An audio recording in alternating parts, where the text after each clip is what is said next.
तो प्रॉब्लम यह है कि जब अनपढ़ता और अज्ञानता इकट्ठी हो जाती है तो वो ऐसी बातें करती है कि क्रिश्चियन लोग लड़ाई करना चाहते हैं, क्रिश्चियन लोग क्रूसेड करना चाहते हैं। क्रूसेड शब्द में कुछ भी गलत नहीं है,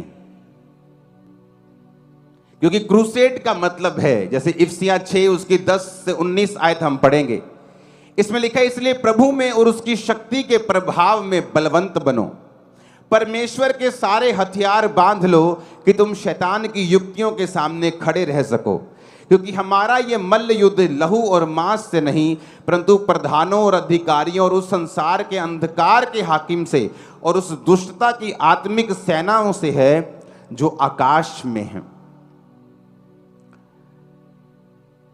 क्रूसेड का मतलब अगर हम गूगल पे आप भरेंगे, किसी भी जगह पे सर्च इंजन पे आप सर्च करेंगे तो उसमें लिखा a long and determined attempt to achieve change और stop something because of your strong believe. कहता है एक ऐसी अटेम्प्ट को क्या बोलते हैं हिंदी में? हाँ, ट्राई करना, जैसे अटेम्प्ट करना, ट्राई करना, काम करना, कुछ ऐसा काम बार बार करना, अटेम्प्ट करना, कुछ चीजों को अचीव करने के लिए अपने स्ट्रॉन्ग बिलीफ के कारण, अपने विश्वास के कारण। अब कई बार आप चैनल पे देखते हो, वहां पे लिखा होता है कि इस संडे बैटल होगी भारत और पाकिस्तान के बीच, लड़ाई होगी। क्यों? मैच में, क्रिकेट मैच में। लेकिन क्या होता है वहां पे? The battle between India and Pakistan लिखा होता है कि नहीं लिखा होता? इसका मतलब क्या? तोपगोलों के साथ लड़ाई होने वाली? परमाणु बम्बों के साथ लड़ाई होने वाली? नहीं, क्रिकेट में क्या होने वाली है? लड़ाई होने वाली। और अगर कोई अनपढ़ बंदा टीवी देख रहा हो, उस समय बोले कमेंट्री सुन के कि ओ कह रहे जी भारत पाकिस्तान में लड़ाई होने वाली है जी, चलो चलो तैयारियां कर लो, चक लो चक लो चक लो, सारे तलवारें चक लो। अरे बेवकूफ, वो लड़ाई भारत और पाकिस्तान की क्रिकेट में होने वाली है।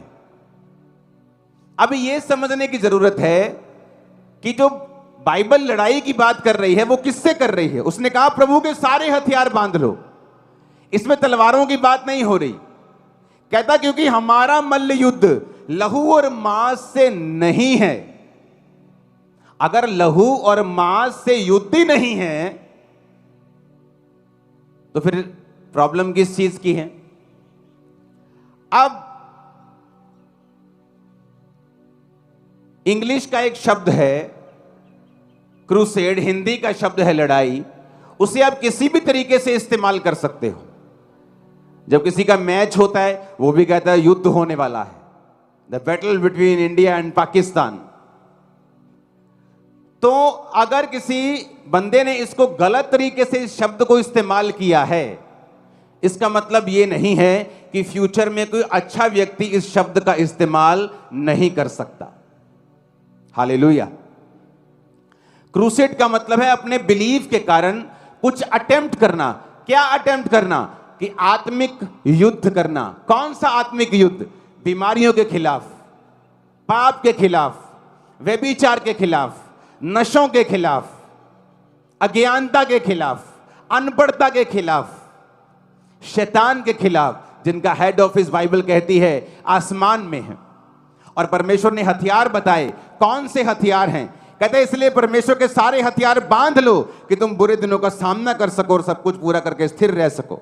अब आगे हथियार लिखे हैं। कहता सत्य से अपनी कमर को कस लो, धार्मिकता की झिलम पहन लो, पांव में मेल के सुसमाचार की तैयारी के जूते पहन लो, इन सब के साथ विश्वास की ढाल लेकर स्थिर रहो।